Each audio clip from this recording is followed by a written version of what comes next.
Hey everyone, welcome to Tactical Magic Podcast. This is Molly Mandelberg, your host, and I'm very excited for the episode that we are about to have today.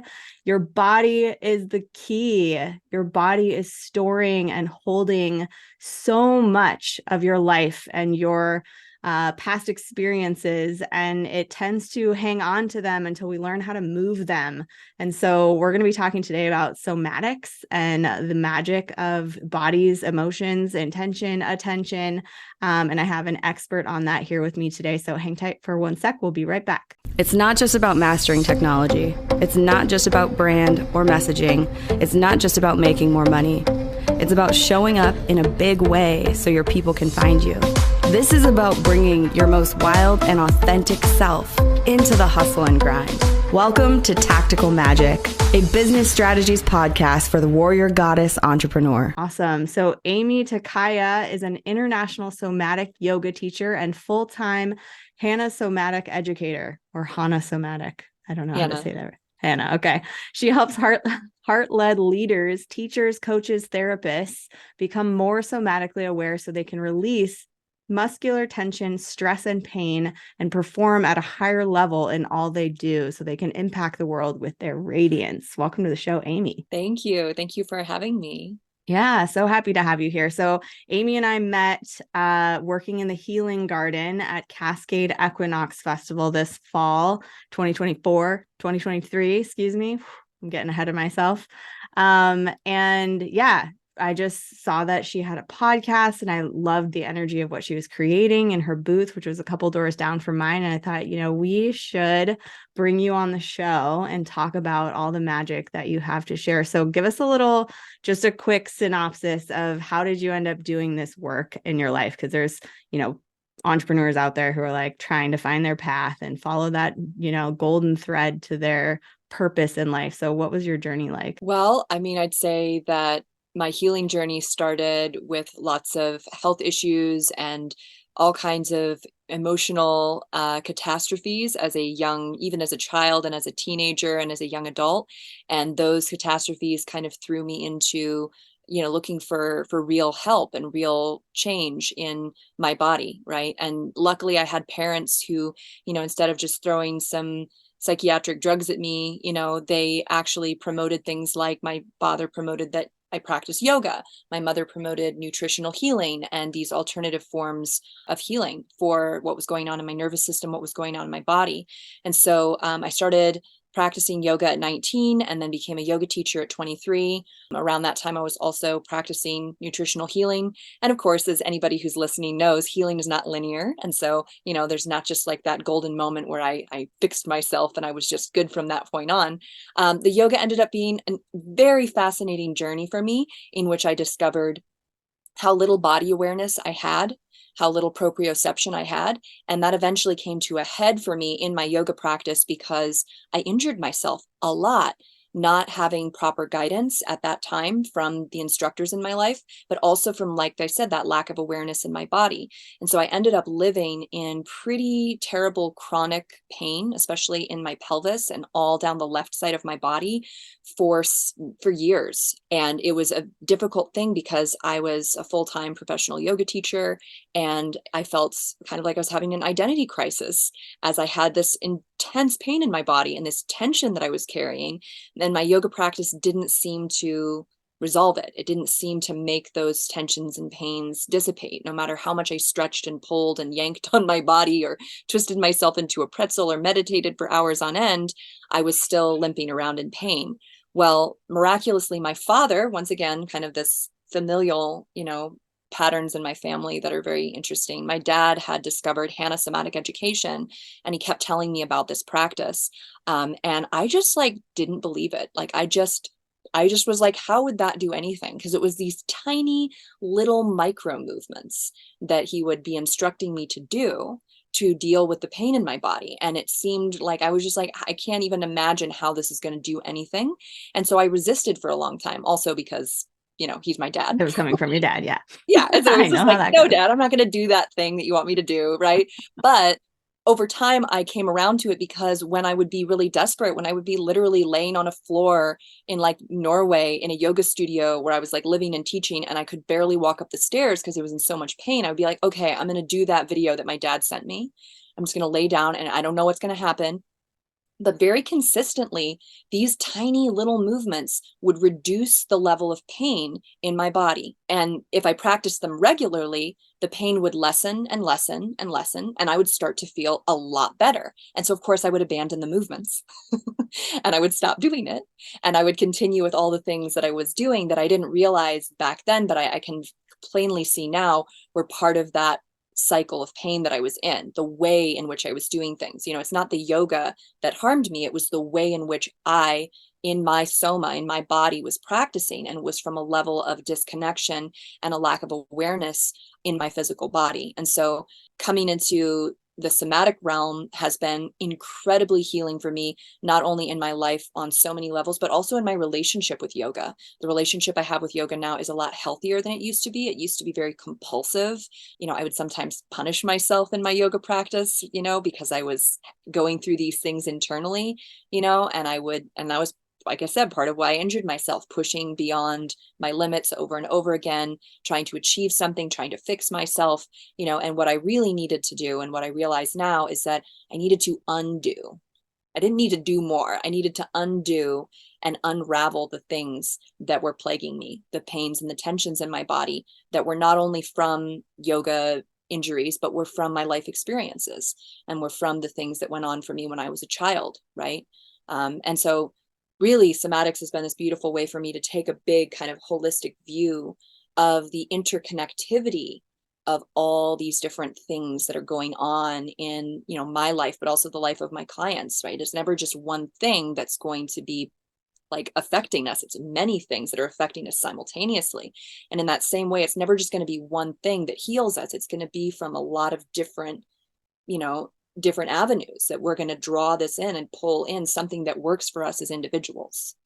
So Yeah. that's kind of the short version. Yeah, absolutely. And I want to sort of dig into what one of the things you just said there, which is that the pain wasn't just from the exertion. It was like the cause of the exertion was multifaceted, and you know, the causes are multiple and interrelated, is what my grandfather would have said. That there's the things that occur for us in our lives create circumstances in which our body stores it or tries to like carry it for us or tries to transform it for us. And sometimes that can look a lot of different ways. It can look like just pain showing up and being chronic. I know for me as a kid, I had a lot of trauma I wasn't dealing with, and things I wasn't saying. And I was injuring myself a bunch in high school, and I would get hurt sometimes in college too, like decent injuries, like breaking my foot. So I couldn't compete in the sport that I was doing anymore. And that it's like the body is trying to facilitate us and it's trying to give us messages. Can you just speak to that like mechanism a little bit? Oh, absolutely. Yes. So it's our soma, which is our living body, right? That's what soma means. It's not just body, it's like your living, intelligent body that 99% of it is beyond your awareness. It's the soma is the part of you that's breathing and digesting your food, and you don't have to think about it, right? It's those really powerful autonomic nervous system functions, as well as like our soul and our essence, right? It is sending us messages all the time from the time we are born, and it is trying to help us navigate our environment, which sometimes can be incredibly chaotic, right? And these things like, you know, hurting ourselves or having chronic pain show up, or even things like anxiety and fear, and these things we kind of label as like bad, you know, it's actually just an intelligence of our nervous system trying to alert us and get our attention to point to something in our lives that is not working, something that we're either doing or that we're participating in, or maybe it's like literally an environment, like the people that are around us, right? That's really not aligned with us. That's really not like feeding us on a deep level, right? Not just in terms of our bodies being safe, but in a bigger picture way too. And so this is part of somatic work, is like being curious, and instead of writing something off as like bad, like chronic pain or anxiety and this thing we just want to get rid of. Instead, like approaching it with this sense of like openness and curiosity and asking that question, like, what is this trying to tell me about my life right now? What is this trying to tell me about where I'm meant to be? Yeah. Body, what are you aware of? Body, show me the way. Body, what are you trying to tell me? Yeah, I think Yes. there's some real like compassion and permission and like forgiveness inside of that, to recognize that your body is not your enemy. Your body is like very like passionately trying to communicate with you. And that when you start to learn the language, or when you start to just be willing to approach it as a conversation, that's like the beginning of that information becoming more discernible or understandable. Can you give some examples of how that kind of shows up for people? I mean, what kinds of things have manifested for your clients when they come to work with you? Well, a lot of times people are coming to me because they're having chronic pain or they're having ongoing stubborn tension. Like maybe it's not actual pain, but they just feel how tight they are all the time. And they feel there's some part of them that knows, like, I mean, everybody just says this is part of getting older, but this just doesn't feel right in my body. Like, why is this area in my body just not moving?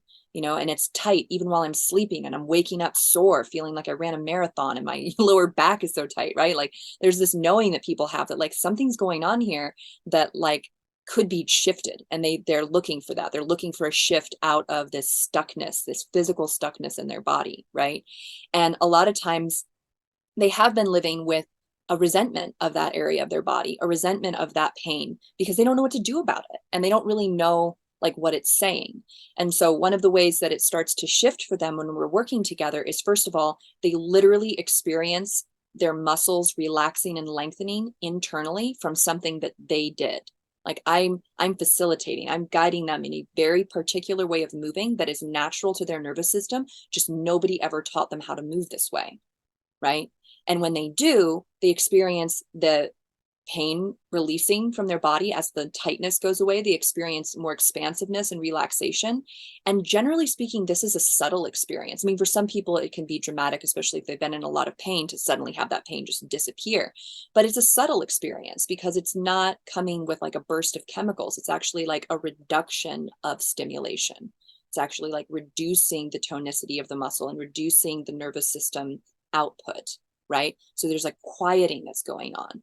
And in that quietness, they start to get information about why or what is triggering this stress in their body. It might be a memory from their childhood comes up. It might be that they realize that they have a unconscious frustration going on with a person in their life, right? And that they've just been putting all that frustration in that part of their body, right? Unconsciously.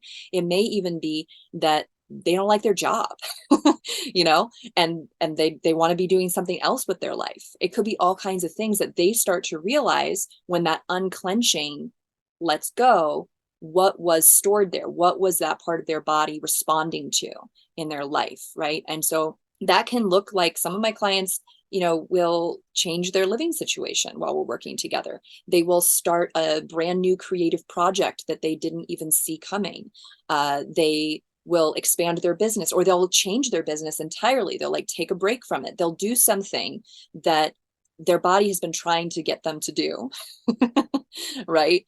That they just didn't know how to listen or how to receive that information fully, right? And so, obviously we can get information from so many different sources. We can, go to healers who channel beautiful messages for us, but there's information that's literally sitting in our bodies waiting to have a voice. And when you start practicing somatics, and especially something like Hanna somatics that is so neuromuscular, that really gets to like the pathway, the neural pathway that was causing all of this, so to speak, right? That is an opportunity to really be able to hear the story in a deep way. Yeah. I love it. It's magical. The image that's coming to my mind is like you're driving down a road and the road is turning, but you don't know how to turn the car. And so you're just like clenching your body up because you're like, I'm going straight and there's a tree in front of me. And then when you like relax, you start to realize, oh, the car can just turn this way. Yes. And That's it can what be a that's like the tiny little picture that turn. was coming to mind. That's so brilliant. I love that. That is Yeah. so brilliant. And it can be a tiny, tiny little turn. It doesn't have to be like, whoa, Yeah. like what will happen if you turn the wheel and just do a whole 180? Like you might spin out. Like it's a little traumatic, right? But Yeah. with, again, going back to like the micro movements and the tiny changes, right? Like how many inches do you have to turn the wheel in order to just glide right past that tree or Right. glide right past that obstacle? Yeah, that turn. And like how much is our clenching up and trying to stop everything from changing really like the thing that's stopping us from just getting where we're supposed to go. Absolutely. Yeah. Yes. Yes. Yeah, it's amazing. Yeah, I just feel so light having this conversation. It's like, I don't know about you have this conversation all the time, but my body's like, yes, tell everyone to listen to their bodies. And how, because there's a how. I was really trying to listen to my body for years, and I thought that's what I was doing in my yoga practice, but we don't know what we don't know. And the pain, that I was experiencing, or the ongoing pressure in my body, was actually my body asking me to listen differently than I had been listening. And Yeah. that's like I said, like this particular modality is really wonderful because you slow down, like way slower than like I even thought I could move. Because when we slow everything down and we move really tiny, we get kind of like really into the minutia of our bodies. We start to like really start to communicate with things on a cellular level. If you can imagine how tiny like cells in our body are. And if we want to make changes, right? If we want to like reconstruct something so delicate and tiny as our nervous system and its little pathways, right? We have to like really slow down. And that is a gift in so many other ways too, because we've created a world that is way too fast and stimulating for most of our nervous systems. Yes. Yes, very much so. In addition to doing this work as a practitioner with your clients, you also teach this stuff, right? So tell us a little bit about your program that you have coming up. Yes. So the program isn't a certification in this because, I mean, it's an extensive, my training was like 3 years with a bunch of practical work. And like, I'm not at the point where I'm ready to create like a certification for this. But what I'm offering people in a way, I feel like it's almost better because, to be completely honest, like the thing that really changed my body and completely shifted the pain that I had been experiencing for years and years was actually having a daily practice of this movement. And it doesn't have to be a long practice. It can be like 10 or 15 minutes a day. But for many reasons, it was really difficult for me to create that. Really hard for me to build that as like a new habit, and one of the reasons was that it didn't get me high like my yoga practice.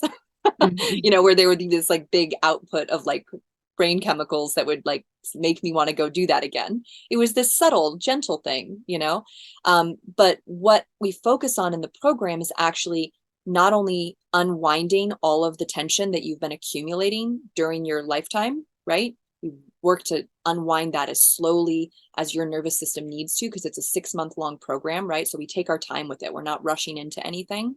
And at the same time that we're doing that, you get to develop a daily practice. And I am supporting everybody in the group to be able to develop a daily practice that they will have a experience of, for the first 3 months or maybe longer, right, of having this daily practice that is going to profoundly shift the way their body moves and feels. So while I was in my somatic educator training for 3 years, and this is true of quite a few other people in my training, I didn't really have a daily practice. And we can do that. We can go take a certification course, right? And maybe deep dive in for like, a month or a weekend or whatever, and not actually be doing it.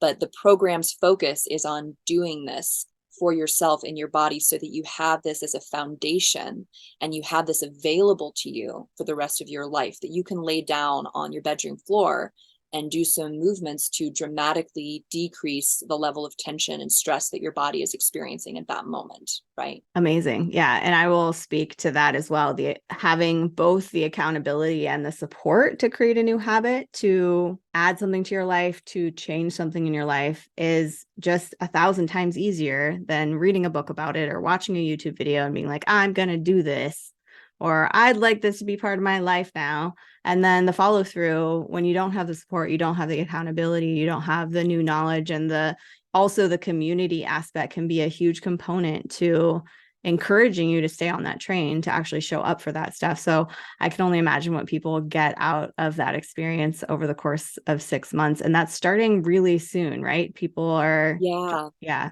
So it's the cohort is starting on November 4th, but I have like a little like grace period where people can hop in on the 13th and watch the replay for the first class, right? The transformations people go through are absolutely incredible. Most of them, all of them are listed on my website as testimonials. It's really inspiring because everybody is different and their nervous system is wired differently, and there are different things that they are personally ready to integrate, in their soma and their life experiences. So it's just absolutely beautiful to watch people open. And what you said about the community part is really true, because even if you were like a real go-getter and you read Thomas Hanna's book and you went online and you found some exercises on YouTube and you started doing them and you're like, oh, I'm going to do this now, you'd be going through all these experiences with unraveling your body, and who would you talk to about it? You'd have to figure out who in your life would be able to speak this somatic language with you, you know? And so that's what we do in the program too, is that you have this small group of people who are all going through this together with you, who are, each week, a big part of it is just sharing what's going on with us somatically, what's happening in our mental, emotional, and spiritual and physical lives, and being able to hear yourself in another person's sharing, and being able to be witnessed and heard in a space of just openness and non-judgment. That's precious, and that's also what people are receiving during this time. Yeah, having a transformation is powerful. Getting witnessed by people who can hear it through that transformation is way more powerful. So yeah, amazing. So if you're listening to this episode, we're not done talking yet, but if you're listening to this episode in real time, you may have noticed that November 4th is like next week. Or if you're listening to this within a week of real time, then you should probably go check that out. So the link is freeyoursoma.com, freeyoursoma.com. Go check that out. If you're listening to this after November 4th or November 11th of 2023, then definitely still go to freeyoursoma.com and see if you can get onto Aimee's mailing list or something and follow her on social media. Check out what she's got going on if this is calling to you, because there are moments in life where sort of our fate, our destiny, our path sort of reaches out and taps us on the shoulder. And I don't know, I just have a sense that there are people out there listening who are saying to themselves like, oh, this, or their bodies are saying to them, this is the thing we've been waiting for. So honor that, trust that, pay attention to that little knowing or that tap on the shoulder when it comes to you. In my experience, when you don't listen to your body's signals, they get louder and more uncomfortable over time. So it's good to honor that tap on the shoulder before it's a smack in the head or something, or a car accident, or whatever the case may be. We want to pay attention and allow ourselves that communion with our body where there's so much information for us. So releasing pain, experiencing freedom, there are a lot of like amazing benefits to this. What do you think? What do you most want people to know? I mean, you've shared so much that I think is really important for people to be aware of, but what else do people need to know about this modality and these practices that they could be aware of? Well, it will profoundly change the way that you get older. And I know this by looking at my father, who practices this daily, and the amount of pain that he was living in for most of his life, fear of his back going out. He fell off a roof in the 90s and smashed the heel of his right foot and walked with a limp for years and years and years. And that's actually what brought him to yoga and what motivated him to become a Hanna somatic educator. So you can kind of see how these bad things that happen to us are actually like beautiful little nudges in the direction that we really need to go, right?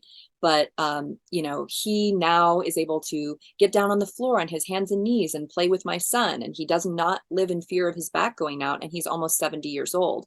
And the educators who trained me, Eleanor Criswell Hanna, who is Thomas Hanna's widow, she's in her 80s and she's prolific. She's still traveling around doing seminars, teaching people. She's had a lot happen to her body, so the way she moves it's not as fluid as some of the other people, but there are people in their 70s and 80s who are moving like people in their 30s wish they could move.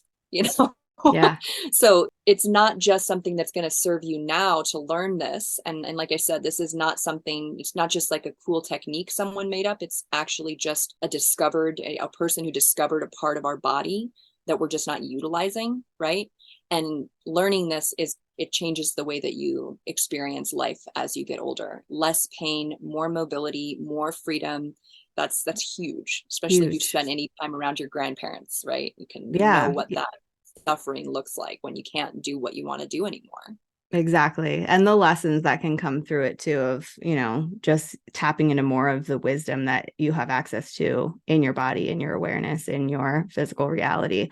But yeah, I think that's a myth that let's just take a moment to bust that myth right now, that you have to deteriorate because you're aging and that it looks a certain way and it ends a certain way. I think that I even had that notion that, well, I'm just getting older, things are just going to start to get creakier and worn out, and it's all downhill from here, and the wrinkles are just going to get deeper and all of that. And it's just not true.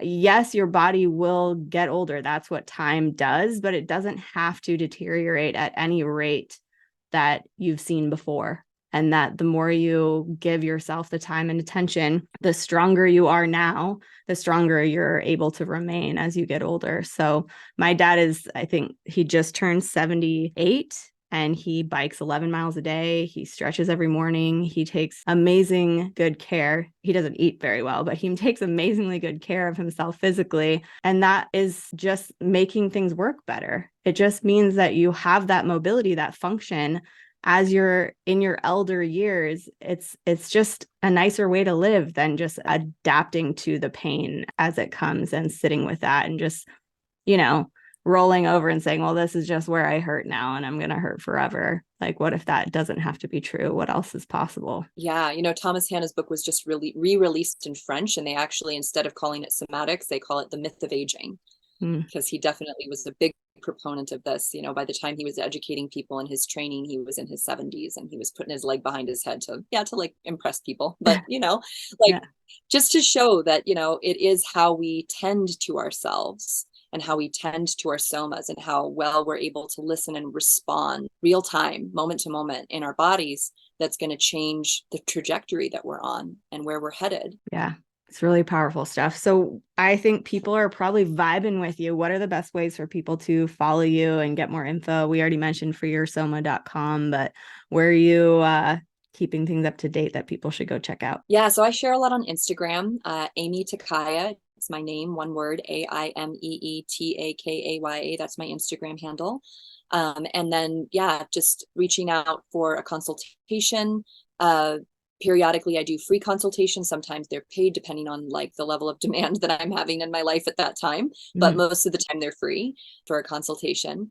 And Facebook, you can find me there too, Aimee Takaya. I have a YouTube channel that has some of my podcast episodes on it, has some of my lives, and has some of my interviews with different people on it. And that's also going to be Aimee Takaya. So it's all kind of under the same handle. Wonderful. Yeah. And what's your podcast called again? It's called Free Your Soma. Free Your Soma podcast. Go check that out, y'all. You're already listening to a podcast. Just go click subscribe, and we'll definitely put your website and handles and all that into the show notes of this episode. You've shared so much wisdom and magic already on this show. Are there any last words of wisdom you want to leave people with? Yeah, your body is waiting for you. It's waiting for you. It's just there all the time, right under the surface, right under all the thoughts, right? Or the feelings that you think are separate somehow from your physical experience. Your body is there feeling, experiencing everything that you experience. And it's waiting for you to listen. It's waiting for you to connect. It's waiting for you to choose your body in a big, big, deep way, to choose yourself. I'm just waiting for you. Yeah. And those go hand in hand. Honoring your body and honoring yourself can be the tag team duo of like radical expansion. Absolutely. Yeah. Yes. Awesome. Thank you so much, Aimee, for being on the show. Yeah, my pleasure. Thank you for inviting me. It was a really fun conversation. And yeah, you obviously are connected with the somatic realms too. And I can feel that. I can feel you've done work in this area of yourself and your life. Thanks. Yeah. And thank you everyone out there for listening. As always, keep asking big questions and taking bold action because you are here for a reason. We'll see you next time.